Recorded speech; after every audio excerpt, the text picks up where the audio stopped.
Welcome to Chillin' 101. We hope this video helps. You'll begin by confirming essential prerequisites: blood pressure check, no contraindicated conditions, and a current prescription.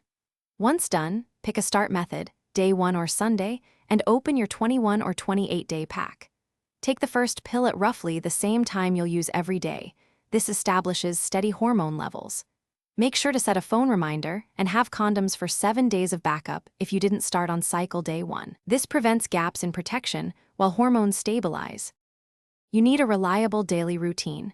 Take the pill at the same time every day and check your pack sequence after each dose. Once habit is set, learn the missed pill rules. If you're less than 24 hours late, take it immediately. If more than 24 hours, take the most recent tablet and follow the pack's guidance, which may include using condoms for 7 days.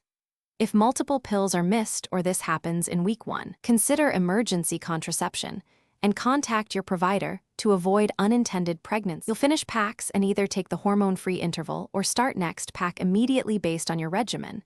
When switching brands, follow clinician timing to maintain coverage.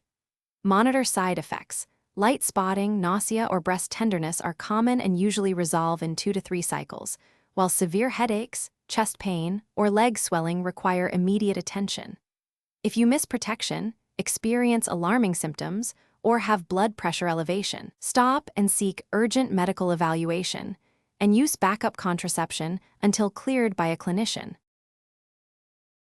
Thanks for watching. Consider subscribing if we helped you.